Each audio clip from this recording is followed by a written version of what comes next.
Hi. Hi, Andrei. Slava Ukraini. Slava Ukraine, Herojem Slava. Oh, you you And speak you speak. You know all the Ukrainian mottos. I know, of course, that, and also Horyolka. Ah, Beyond that, my Ukrainian, I'm embarrassed to say, oh, is very, very poor. I really want to thank you for your help, and I know that you contributed a lot to our common support victory of Ukraine, and I see that you did a lot sincerely. Now you invited me as a Ukrainian, as ordinary Ukrainian actually, to your yard, to your house, where I saw so many different things: the bicycle, the Russian drone, the Ukrainian flag. I think the operator will see the cars there, the tank, The little and tank, yeah. the how you called it. It's a recoilless rifle. So you have So everything concerning the war. 3,000 items from. a postage stamp to a tank. I like this motto, and you help us. What is your motivation to help Ukraine? And do you remember the 24th of February last year? Where you were, how you perceived the war? Was it anticipated or anticipated? Okay. So the first question, why? Because it's wrong.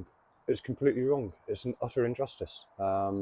Ukraine has been a peace-loving country since 1992. Then it gave up its nuclear weapons and has been quietly getting on, being a good country, trying to reform, deal with corruption, um, and the full-scale invasion in 2022 was just outrageous, and it could not be allowed to happen. Um, we learned so many lessons in World War II, and at the end of World War II, and I'll show you the document Yeah. in a second, Great Britain, the United States as it was at the time, the USSR as it was at the time, and France put Nazi Germany on trial, the individuals and the organisations. And if you look at the indictments in that trial from World War II, every single one that Nazi Germany was charged with has been committed again today Mm-hmm. by Russia on Ukraine. Mm-hmm. And we haven't learned those lessons. So it's really important that we stand up and support Ukraine. And it's not us helping Ukraine, it's Ukraine helping to keep the rest of the world free from further expansionism. So for myself and my friends who come over and support, we stand behind you, but we only stand in your shadow. You guys are the taller guys, and we're proud to do it. So that would be for the why, and we'll be here for as long as it takes. Thank you very much for your so sincere words. I feel that you are so frank, so sincere, and for me, it's some kind of inspiration, to keep on communicating with such persons as you are in Great Britain. Uh, I will ask you one question, which I did not maybe wanted to ask you. However, if we speak about Britain and Ukraine, I see that the society is 100% pro-Ukrainian. What is the phenomenon with such kind of support? I mean, when you speak about Hungary and other countries, you know that they have political turbulence. You don't have such kind of thing. Why? We don't understand why Hungary are being dickheads, but the reality is that I don't know a single person in the United Kingdom Mm-hmm. who is not fully behind Ukraine. Mm-hmm. So we hear about the stuff that comes out on Telegram of propaganda, and this war that you're facing, it's World War One tactics with World War Two vehicles with some game-changing equipment, Mm-hmm. but with drones and technology and information control. Mm-hmm. So some of the crap the Russians are putting out Mm-hmm. about the lack of support in the UK or other countries, it's ridiculous. That is just wrong. It doesn't exist. The United Kingdom population are fully behind Ukraine and really, really praying for the earliest victory possible Mm-hmm. with the least loss of life. I understand. Now, the question concerning the military situation, I want to ask you as a military expert. Okay. Yes, because you just said that you see that the war changed. I mean, the current war using a lot of new technologies, the drones, yes. However, the tactics, the political motivation remain the same, unfortunately. So, because you also gave a good example of the Russian crimes and atrocities, which they did in Ukraine and they keep on doing. which were similar, the same which Nazi did during the Second World War. So next 6 months or next year can be crucial for Ukraine and for the current war. What do you see? What are the tactics of Russia you see now for the next months, and what we, Ukraine and West, should do to prevent a further expansion of Russia or to change significantly the situation in the front line? I mean, the Americans, this yeah. situation, Yeah. you know what Yeah. what I hinted. There, How there, you see it? there are so many big factors there. Yeah. But we'd all hoped for the possibility of a big breakthrough this year, this calendar year. The absence of air superiority and the absence of long-range weapons, which have been drip-fed, and so that's given a massive weakness to a quick success for Ukraine. And that's terrible. I'm glad stuff is coming. I hope more stuff does come.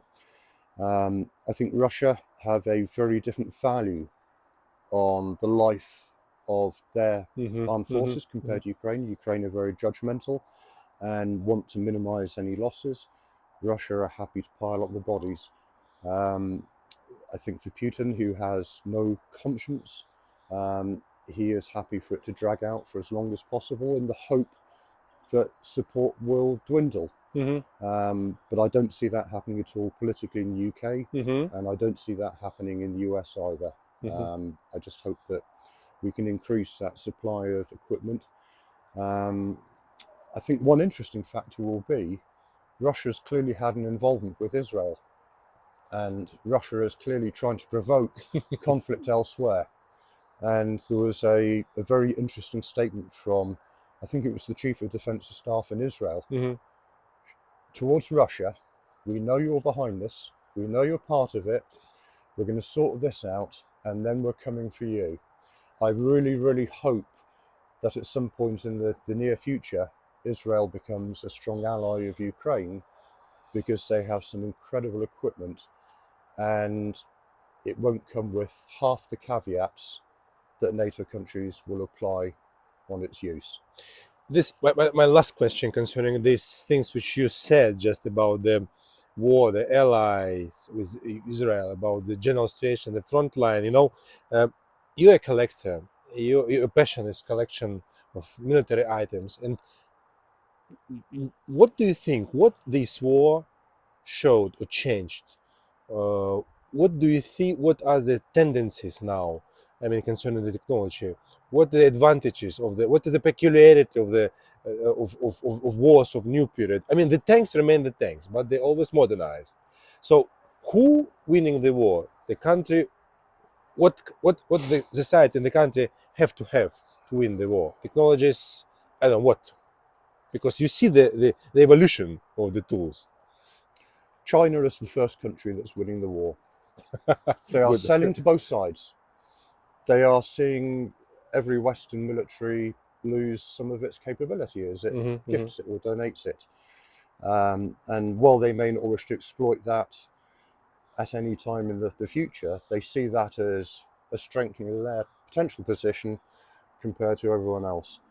So China are the first winner. Yeah, they will sell DJI drones to Ukraine, and they will sell them to Russia. You mentioned that there are a lot of things. Yeah, they are made from Western countries. Yeah, I mean the details, how you said. So that confirms what you are saying now. I mean there are a lot of countries who just selling to all parts of the conflicts, and there are many. Yeah. Okay, so this is Orlan 10. It is Russia's entry grade of military drone. They had about 2,000 of them at the start of the war. They've been used in Syria, Afghanistan, and extensively in Ukraine. This is all about electronic warfare. Yes, but we have to create our own. I mean, Ukrainian industry. Utterly. Yeah. So with this piece of equipment here, 98% of everything in here is from France, Germany, Japan, the UK, or the US. There's only one chip in here that was actually made in China, and that's the one that has the Russian GLONASS GPS system as well as our conventional GPS. I see Ukraine coming out of this as a very technologically advanced country, making high-grade military equipment Hmm.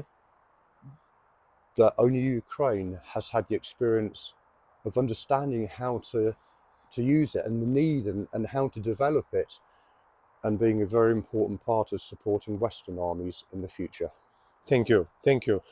I really want to make one more interview, but not now. Next time about. You're welcome anytime. No, you are more than welcome in Ukraine. I think next time we will make the interview in Ukraine, wherever you will be in Ukraine. Okay? Thank you. Thank you. And Andrei, really great to see you. You're welcome anytime. And God bless your countrymen. Thank And you. Slava Ukraini. we Slava Ukraine. Heroes Slava.